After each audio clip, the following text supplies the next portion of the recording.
Karleen Gribble, Bachelor of Rural Science and Ph.D., is an adjunct associate professor at the Western Sydney School of Nursing and Midwifery.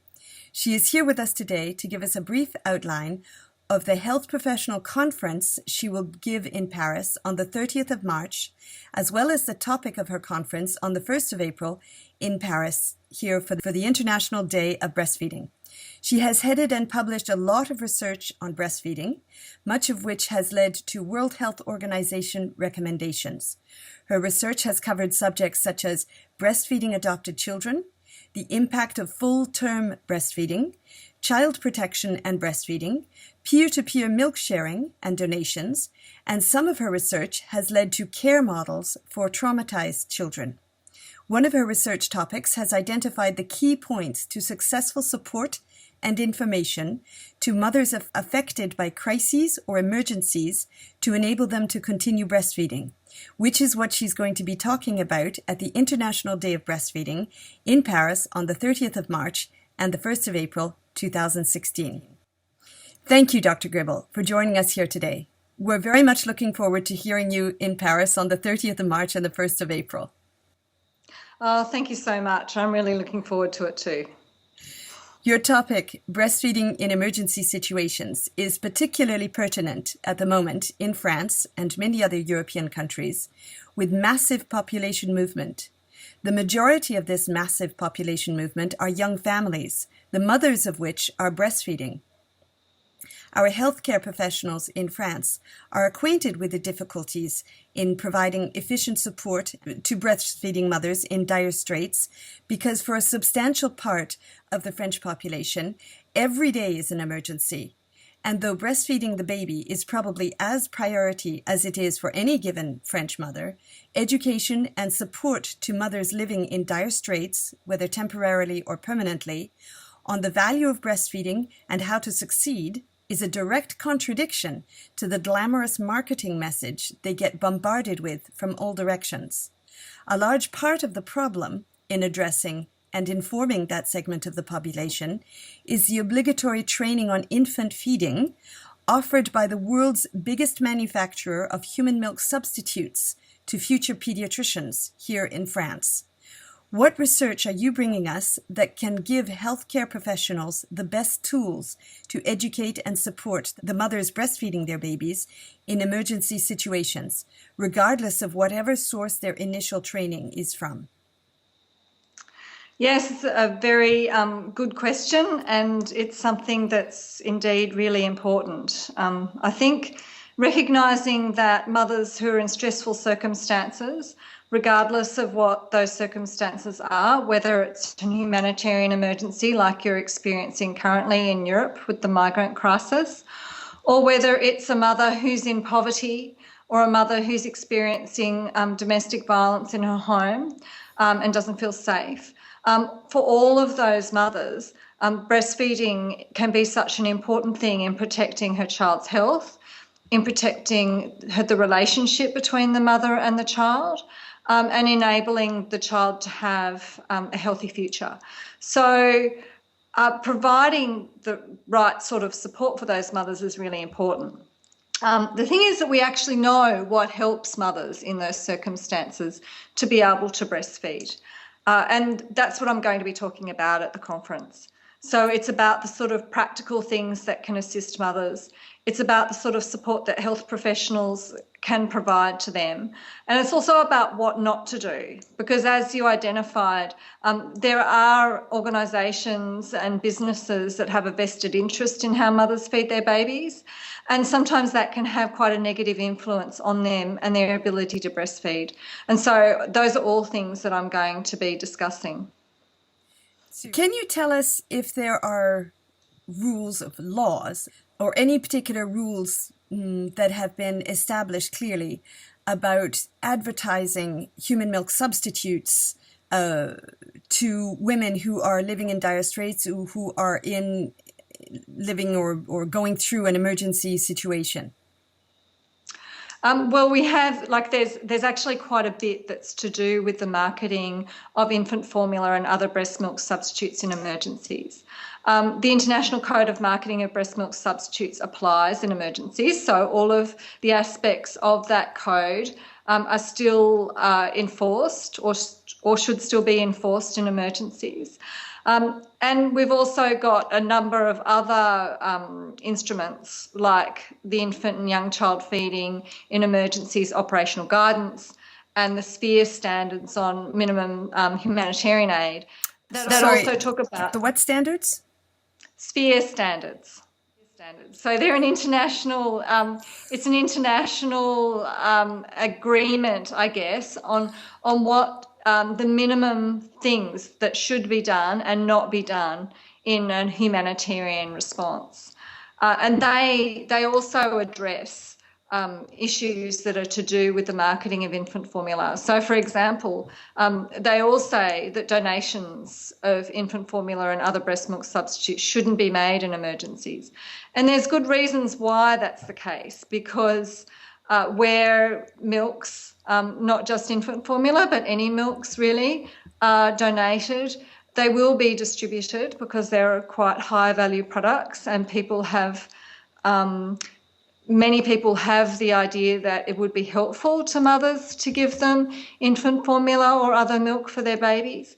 And so they're distributed, and where they're distributed, they will be used by mothers. And we know this because it's been measured in many different emergencies. And so protecting mothers from being given donations that they don't need and that they might use and so harm their babies, because in humanitarian emergencies we're looking that the harms will include deaths and will include increased morbidity due to diarrhoea and respiratory tract infections, which is certainly something that's being experienced in Europe currently. It's just one of the things that we know we should avoid at all costs, really. And that doesn't mean that there's not a need for infant formula to be distributed in emergencies, but it needs to be distributed in a way that it's only given to people who really need it, and that the mothers and caregivers that are provided with infant formula are also provided with other resources to enable them to feed their babies with an acceptable level of safety. Because there's no point giving them infant formula if they don't have access to water, if they don't have access to healthcare, if they don't have access to the other things that are necessary to ensure that their baby's going to be okay. Yeah, they would need to have a minimum of hygienic equipment, circumstances to ensure the safety of feeding human milk substitutes. Yeah, that's right. And that's very difficult to provide in an emergency, which is another reason why making sure that infant formula is not distributed indiscriminately is so important. Because if it is distributed and if women use it and they didn't really need to, then the risk that they're placing their babies at is really very high, because they just can't guarantee supply, they can't guarantee that they're going to be able to clean their feeding implements. If they're using a bottle, that they're going to be able to clean the bottle, or they're going to be able to clean the cup or whatever it is they're feeding their baby with. It's really quite a precarious situation that the mother and baby are both in, because for mothers, they love their babies. They want good things for them. And there's nothing more difficult for a mother than having a baby that's crying and hungry and not being able to feed it. And so we need to make sure that our aid efforts help mothers and don't harm them, that people don't provide aid in a way that they think is helpful but is actually going to hurt people. I think that's the point. It's by giving human milk substitutes, it is perceived by everybody everybody who doesn't know what's going on, that it's really helping the situation, and it's a great generous thing to do. Yes. Unfortunately, people think they're being kind. I know. But in fact, it's often being cruel. And it's also, unfortunately, it's also something that manufacturers can take advantage of sometimes. So because the general public believe that it's being kind, when they trumpet or advertise the fact that they've given donations of infant formula or other milks to aid efforts, it's perceived as being a good thing, when in fact it's a harmful thing. In France, there are a couple of times a year, there are collection movements, organizations asking the public to buy human milk substitutes to help people living in dire straits in France. Yeah. Yes. Right. So do we agree then that the most important thing in effective support to mothers living in dire straits, whether it's permanently or temporarily, the most important thing that we should be giving them is information and support in succeeding at maintaining breastfeeding? Well, that's part of the picture. So we were talking about protecting them, making sure that they're not being given donations of infant formula. I mean, it's really hard. I know in Australia and pretty much everywhere in the world, I'm sure it's the case in France, infant formulas are an expensive product. People find it really difficult to throw out. And so when there are donations given, and the donation drives that you spoke about, what ends up happening is there will be women who might need infant formula for their babies and who might benefit from being given it, but the donations won't be of the sort that is needed universally. And it's the case in all emergencies. Donations will not be in the amount that's required. They won't be of the type that's required. They won't be in the place that they're required. And they'll very often be unsuitable for use. So donation of expired infant formula is an issue. Donation of specialty infant formula is an issue. Donation of toddler formulas when you actually need starter formula for newborn babies, that's an issue. So there's those aspects, but then there's also the aspects of providing support for women. So ensuring that in hospitals, mothers and babies aren't separated so that they're able to get breastfeeding off to a good start. To ensure that the people who are caring for the mother and the baby are able to help the mother to interpret her baby's communication to her so she's able to understand her baby and respond to her baby, and to value that breastfeeding relationship. So to value what that gives the baby, not just in terms of food, but what it gives the baby in terms of promoting a good relationship between the mother and the baby. Because we know that breastfeeding actually supports the mother in a number of different ways. Hormonally, it makes it easier for her to feel good about her baby and to feel less stressed. And we know that mothers who are less stressed are able to be more responsive to their babies. It also promotes her physical proximity. So a mother who is breastfeeding finds it more difficult to be distant from her baby. And so that promotes the relationship between her and her baby because there's more opportunity for that relationship to develop and grow.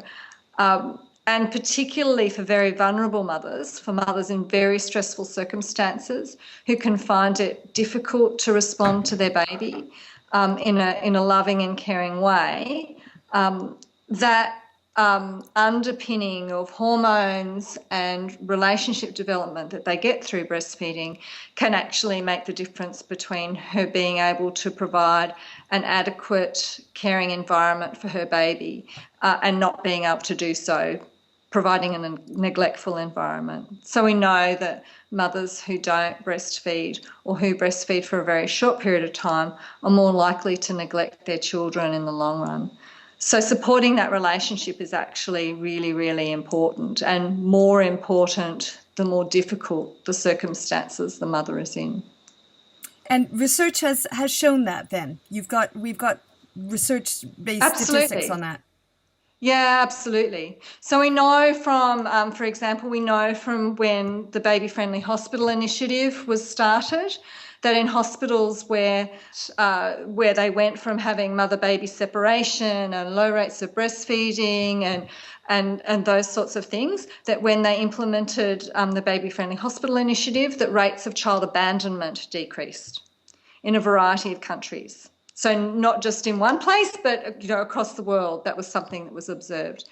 I've got a very large study that was carried out in Australia that looked at rates of abuse, like substantiated abuse and neglect in children up to the age of 16 years, and found that women who had not breastfed or who'd breastfed for only a few months were much more likely to neglect their children in the long run. And it's not surprising, because we've also got a heap of research that shows that mothers who are breastfeeding tend to be, and it's not saying this is what happens with any individual case. We're looking across populations. It's really important to understand that. It doesn't mean that someone who's not breastfeeding is going to abuse or neglect their child and isn't, and will not have a good relationship with them. We're looking at what supports across populations. And we know that mothers who are breastfeeding tend to be more responsive to their babies. They tend to want to be more physically close to them.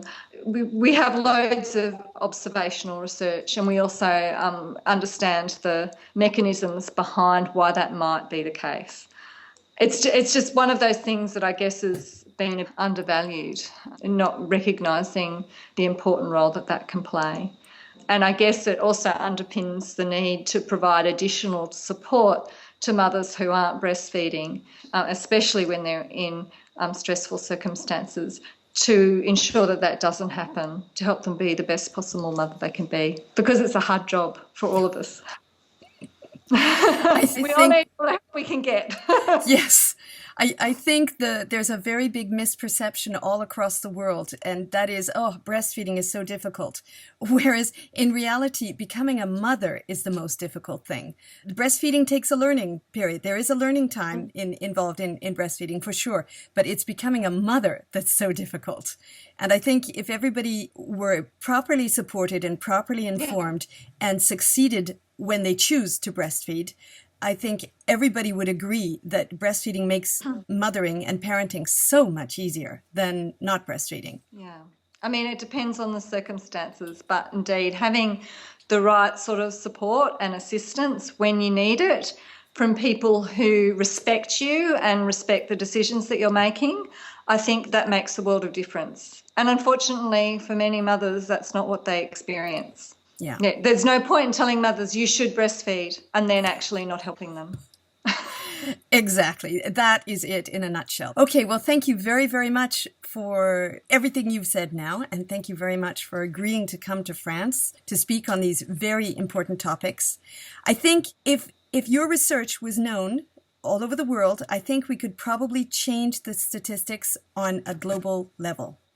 Well, it's not just me by any stretch. There's lots of people doing fantastic stuff out there, and word is starting to spread about how important it is to support mothers and caregivers and babies in emergency situations and in stressful circumstances. The more we talk about it, the more we know about it, the better a job we can do. And I think they deserve it. They really do. Yeah. Well, thank you very much. This is fantastic. Looking very much forward to seeing you at the end of March and beginning of April in 2016 here in Paris. Thank you. Wonderful. I'm really looking forward to it.